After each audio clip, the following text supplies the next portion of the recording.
సార్వత్రిక ఎన్నికల్లో ఘోర పరాభవం తర్వాత వైఎస్ఆర్సీపీలో ముసలం మొదలైందా?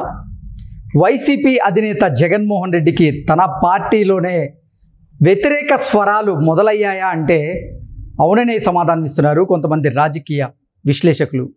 ఈ నేపథ్యంలో ఇక ఈ అంశం మీద మనం విశ్లేషణ చేసుకునేటువంటి ప్రయత్నం చేద్దాం. ప్రస్తుతం మనతో పాటు ఉన్నారు తెలుగుదేశం పార్టీ అధికార ప్రతినిధి సూర్యదేవర్ లత గారితో మాట్లాడదు. లత గారు నమస్తే అండి. నమస్తే. లత గారు, ఆంధ్రప్రదేశ్లో సార్వత్రిక ఎన్నికల్లో వైఎస్ఆర్సీపీ ఘోర పరాభవంతో వైఎస్ఆర్సీపీలో ముసలం మొదలైందని, జగన్మోహన్ రెడ్డికే ఆ పార్టీలో వ్యతిరేక పవనాలు వీస్తున్నాయి, వ్యతిరేక స్వరాలు కూడా వినిపిస్తున్నాయి అంటూ ఒక వార్త ఇప్పుడు సోషల్ మీడియాలో చక్కర్లు కొడుతుంది. దీని మీద మీ అభిప్రాయం ఏంటి? ఇప్పుడు ఓడిపోయిన తర్వాత సమీక్ష చేసుకోవటం అనేది సహజం ఏ పార్టీ అయినా కూడా. కానీ అక్కడికి వెళ్ళిన వాళ్ళు జగన్మోహన్ రెడ్డి చేసే డిస్కషన్ ఎలా ఉందంటే అతనే చెప్తున్నాడు, అతను చెప్పింది అందరూ వినాలి. సో దానికి కూడా సమీక్షకైనా అందరూ వస్తున్నారా అంటే అందరు రావట్లా. 175 నియోజకవర్గాల్లో వాళ్ళందరినీ ఆయన పిలిచినా కూడా ఎవరు వచ్చే పరిస్థితి కూడా. మొన్న విస్తృత స్థాయి సమావేశం జరిగింది. ఆ సమావేశానికి కూడా మీరన్నట్లుగా 175 నియోజకవర్గాల్లో పోటీ చేసినటువంటి అభ్యర్థులు రాలేదు. గెలిచినటువంటి 11 మంది ఎమ్మెల్యేలు ఎవరైతే ఉన్నారో వాళ్ళలో కొంతమంది మాత్రమే వచ్చినట్టున్నారు. అలాగే ఎంపీలు కూడా అందరూ వచ్చినట్లు లేరు. ఏంటి అసలు విస్తృత స్థాయి సమావేశానికి కూడా అందరూ హాజరు కానటువంటి పరిస్థితుల్లో అసలు జగన్మోహన్ రెడ్డి కే ఆ పార్టీలో వ్యతిరేకత ప్రారంభమైంది అన్నట్టుగా కొన్ని వార్తలు వస్తున్నాయి. దీన్ని ఎలా చూడొచ్చు అంటే వైఎస్ఆర్సీపీ సార్వత్రిక ఎన్నికల్లో ఘోర పరాభవాన్ని చవిచూసినటువంటి నేపథ్యంలో అవి ప్రజలు ఇచ్చినటువంటి తీర్పు కాదు, ఈవీఎం ట్యాంపరింగ్ జరిగింది అంటూ వైసీపీ నాయకులు కొంతమంది చెప్తూ ఉన్నారు. అలాగే వైసీపీ అధినేత జగన్మోహన్ రెడ్డి దాన్ని నొక్కి వక్కాయిస్తున్నటువంటి నేపథ్యంలో మరికొంతమంది వైసీపీ నేతలు మాత్రం అసలు ఈవీఎం ట్యాంపరింగ్ అనేది అవాస్తవం అంటూ చెప్తూ ఉన్నారు. అసలు ఏం జరుగుతుందో వైసీపీలో? దానిలోనే రాపాక వరప్రసాద్ గారు ఆయనే చెప్తున్నారు కదా, ఇదంతా ఫేక్ న్యూస్లు మాట్లాడకండి, గ్రౌండ్ లెవెల్ ఏంటో మాట్లాడండి. అసలు ఎప్పుడైతే 3 పార్టీలు కలిసి పోటీ చేయడం వల్లే ఆంధ్రప్రదేశ్లో వైఎస్ఆర్సీపీకి 11 సీట్లు వచ్చాయి, 164 స్థానాలు కూటమికి వచ్చాయి, దీంట్లో ఈవీఎం ట్యాంపరింగ్ జరిగిందనే దానికి ఎటువంటి సాక్ష్యాలు లేవని ఆయనే చెప్పడం మొదలు పెట్టారు. అంటే వాళ్ళు జగన్మోహన్ రెడ్డి దగ్గరికి వెళ్ళినప్పుడు అక్కడ వాటి గురించి డిస్కషన్ చేయలేకపోతున్నారు. ఎందుకంటే అక్కడ ఏమవుతుందంటే జగన్మోహన్ రెడ్డి ఏదైతే చెప్తాడో అదే ఇని వీళ్ళు చెవులు జాడించుకొని వస్తున్నట్టుంది.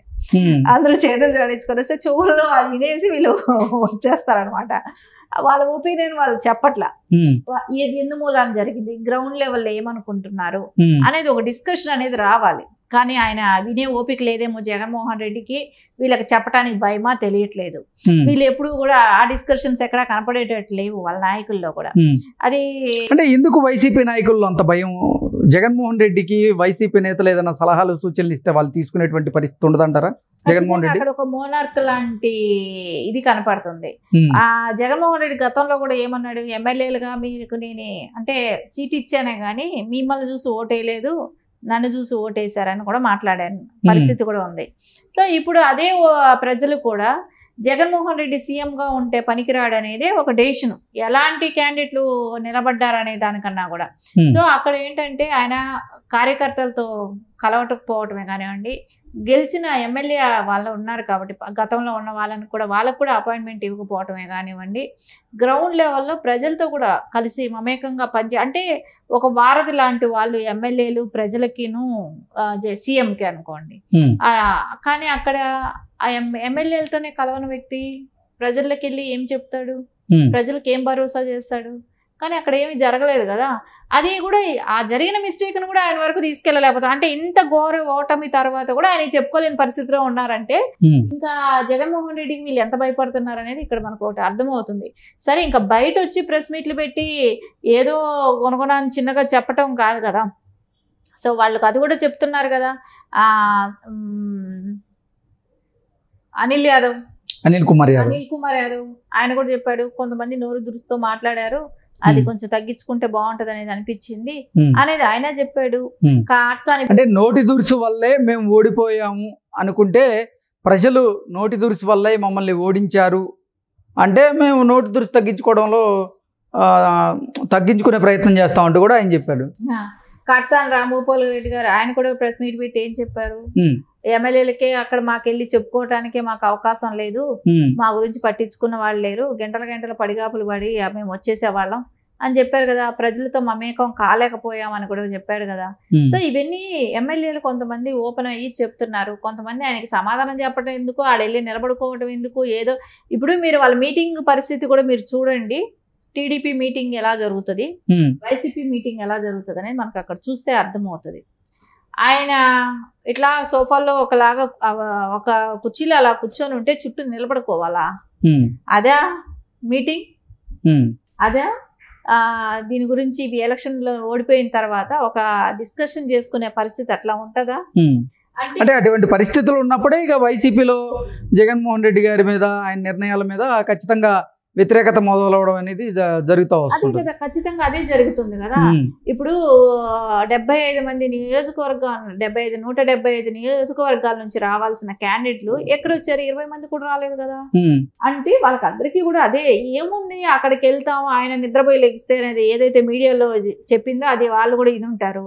ఈ నిద్రపోయి లేసే మాటలే మనం విని మళ్ళీ ఇక్కడ వచ్చి ప్రజల్లో చెప్తే మనల్ని వాళ్ళకి ఎలా చెప్పుకోగలుగుతారు చెప్పండి? ప్రజలు మళ్ళీ నెక్స్ట్ రెస్పాన్స్ ఎలా ఉంటది?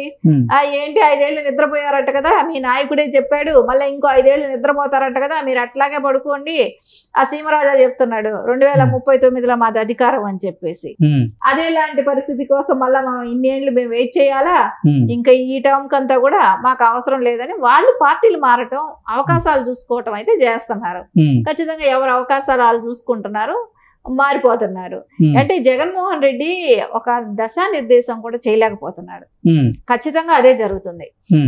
జగన్మోహన్ రెడ్డి ఏమో తన పార్టీ క్యాడర్ని ఉద్దేశించి 5 సంవత్సరాలు తొందరగానే గడిచిపోతాయి, మనం కళ్ళు తెరిచి కళ్ళు మూసే లోపలే 5 సంవత్సరాలు గడిచిపోతాయి, 2029లో మనమే అధికారంలోకి రాబోతున్నాం అంటూ ఆ క్యాడర్లో జోష్ నింపేటువంటి ప్రయత్నం చేస్తుంటే, వార్తలేమో వైసీపీలో ముసలం మొదలైంది, వైసీపీలో ఉన్నటువంటి ఒక్కొక్క నాయకులు కూడా బయటకు వచ్చేటువంటి ప్రయత్నం చేస్తున్నారు, వాళ్ళు పక్క చూపులు చూస్తున్నారు అంటూ కూడా కొన్ని వార్తలు వస్తున్నాయి. అసలు ఏంటి, ఏం జరిగే అవకాశం ఉంది రాను రోజుల్లో? ముసలం మొదలైంది అని అనడానికి నిజమే కదా. ఎందుకంటే ఆయన వైఫల్యాలు ఆయన చూసుకోకుండా నెక్స్ట్ అది దాన్ని ఎట్లా సరిదిద్దాలనేది ఆలోచన లేకుండా ఈవీఎంలు అంటాడు, నిద్రపోయి లేద్దాం అంటాడు. ఈ మాటలకి ఎవరైనా ఒక భరోసా ఉంటది ఈ మాటకి? అంటే కళ్ళు మూసి తెరచడం కాదండి, కళ్ళు మూసి తెరచడం అంటే నిద్రపోవడం అంతే కదా.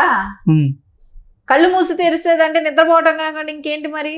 నిద్రపోయి లేస్తాము 5 ఏళ్ళు, సో గడిచిపోతుంది టైం అన్నట్టు చెప్పాడు. 5 ఏళ్ళు మనం నిద్రపోయి లేసే కళ్ళు మూసి కళ్ళు తెరిచే లోపల 5 ఏళ్ళు అయిపోయిందని కూడా అన్నాడు. ఆయన నిజం అదే కదా, 5 ఏళ్ళు కళ్ళు మూసుకొని పడుకున్నాడు ఇంట్లో. తాడేపల్లి ప్యాలెస్ నుంచి బయట వస్తే కదా, అప్పుడప్పుడు 6 నెలలకు ఒకసారి కుంభకర్ణుడు లాగా నిద్ర లేసినప్పుడు. ఏంటండి మీ పార్టీ వాళ్ళు అన్ని చెబుతారు, ఓ పక్క ఆయనే పబ్జీ ఆడుతున్నాడు అంటారు, పక్క ఇవన్నీ కాదు టీవీ చూస్తుంటారని చెబుతారు, నిద్రపోయి లేస్తున్నా అని చెబుతారు. అసలు ఏది నిజం ఇట్లా? అదే నిద్రపోయి ఎందుకు వాళ్ళ చెల్లెలు కూడా చెప్తుంది కదా, నిద్రపోయి లేసినప్పుడు అప్పుడప్పుడు మీటింగ్ పెట్టాలనుకుంటే మినిస్టర్స్ రప్పించుకొని ఆ తాడేపల్లి కొంపలోనే ఒక సెట్ వేసుకొని ప్రజల్ని మభ్య పెడతా ఉన్నాడు కదా. అదే ఆయన చేసింది. నువ్వు పబ్జీ ఆడుకున్నామా, లేకుంటే ఎప్పుడో ఒకసారి పిలిచి మా మంత్రులుగా ఉన్న వాళ్ళని పిలిచి ఒకసారి ప్రమాణ స్వీకారం చేశాం కదా అన్న బాధతో ఉన్నట్టు అనిపించింది వాళ్ళకి. మేము తప్పక ప్రమాణ స్వీకారం చేశాము, ఏదో మనకు మంత్రులుగా మనకు అవకాశం వచ్చింది కాబట్టి అప్పుడప్పుడు వెళ్ళి మీటింగ్లు పెట్టడం, సో అది కూడా ఇంటి దగ్గరే సెటిల్ వేసుకోవటం, ఇవన్నీ చూస్తా ఉంటే ఖచ్చితంగా వాళ్ళకు కూడా అనిపించేసింది. వైసీపీ నాయకులు కూడా విసుగు అనేది వచ్చేసినట్టే కనపడుతుంది. ఈ జన్మలో ఈ పార్టీని మనం మార్చలేము, ఆయన మారడు, మనమైనా మారాలి అనుకున్నారు. సో వేరే పార్టీల వైపు అయితే వాళ్ళ చూపులు స్టార్ట్ అయిపోయినాయి. సో ఖచ్చితంగా వాళ్ళు వేరే పార్టీలకు అందరూ కూడా మారిపోయే అవకాశం ఉంది. ఓకే అండి, thank you so much. Thank you.